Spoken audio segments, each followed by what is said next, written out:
A wicked billionaire throws the Black Maid into a piranha-infested pool at his party.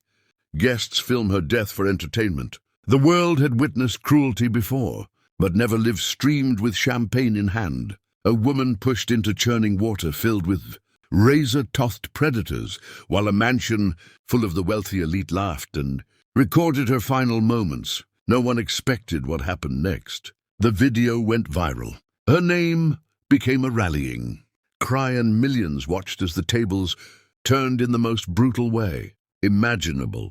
Before we jump back in, tell us where you're watching from. And if this story touches you, make sure you're subscribed, because tomorrow I've saved something extra special for you. Now let's continue. Celeste's body hit the water with a sound like a door slamming shut on her old life. The cold shock stole her breath.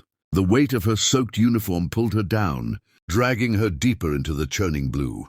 She opened her eyes underwater and saw them, at least 30, piranhas, their silver bodies flashing through the artificial light, their eyes black and flat, their mouths opening and closing, revealing triangular teeth designed to strip flesh from bone in seconds. Above the surface, Isaac's voice rang out, muffled but triumphant. "Someone time how long she lasts. I'm betting under a minute." Laughter, screams, the sound of phones recording. The wealthy elite of the city watching a woman drown, entertained by her terror, placing bets on her death like it was a sporting event. The piranhas circled closer. Celeste's lungs burned, demanding air she couldn't give them. Her muscles screamed. Every instinct told her to thrash, to fight, to swim for the surface. But she forced herself to go absolutely still, letting her body sink slowly toward the bottom of the pool. She'd written a 30-page thesis on piranha feeding behavior. She knew they attacked erratic movement. She knew they were attracted to splashing, to blood, to panic. So she gave them none of it. The piranhas circled, curious but cautious, their razor teeth glinting in the underwater lights. On the pool deck above, guests were shouting. Some were cheering. Isaac was leaning over the edge, face twisted with anticipation, waiting for the water to turn red.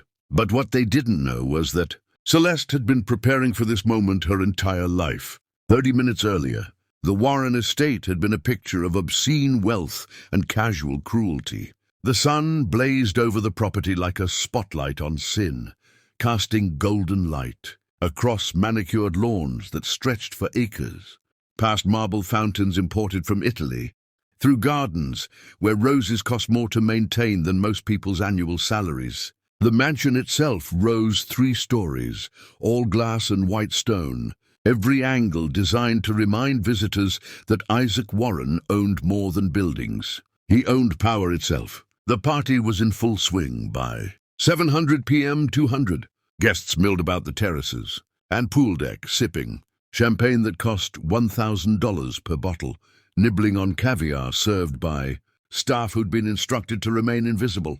A string quartet played near the rose garden. Waiters in crisp white jackets glided through the crowd like ghosts, their trays perpetually full, their faces perpetually neutral.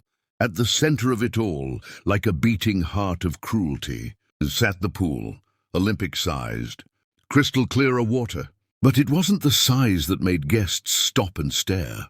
It was the glass walls installed along 3 sides, thick, transparent panels that turned the pool into an aquarium. And inside that aquarium, visible to everyone, dozens of piranhas swam in restless patterns. "My conversation piece," Isaac would tell guests, that sharp smile spreading across his tanned face. "Red-bellied piranhas, pyocentric nateri if you want to be technical. It cost me $200,000 to import them legally, plus another $1 million for the filtration system and the glass installation. But you can't put a price on uniqueness, can you?" What he didn't mention was how many health and safety violations he'd bribed officials to overlook, how many concerns from the party planners he dismissed, how many times his staff had begged him to drain the pool before someone got hurt. Isaac Warren didn't care about safety. He cared about power, about showing everyone who came to his estate that he could own anything, even danger, even death. He stood now near the pool's edge, wearing a white linen suit that probably cost more than Celeste made in 6 months. At 47, Isaac looked like wealth personified, perfectly tanned, skin silver at his temples, an expensive watch catching the light with every gesture. He owned half the city's waterfront properties, 3 luxury hotel chains, and enough politicians to make laws bend around him like water around stone. He also had a reputation for cruelty that everyone whispered about, but no one challenged. Celeste Moore moved through the crowd with practiced invisibility, her black uniform perfectly pressed, her hair pulled back tight, her face a careful mask of professional neutrality. At 34, she'd learned how to disappear in plain sight, how to serve the wealthy without provoking their attention, how to survive in spaces that made it clear she didn't belong. She carried a tray of wine glasses, weaving between clusters of guests who didn't bother to lower their voices when she approached. They discussed stock portfolios and vacation homes, complained about taxes and lazy staff, laughed about deals that would put hundreds of people out of work. Celeste had been working for Isaac Warren for 6 months. 6 months of insults masked as jokes. 6 months of casual racism delivered with smiles. 6 months of watching him treat people like disposable objects. But she'd endured it because she needed to be here. Because Isaac Warren had destroyed something she loved, and she needed proof before she could make him pay.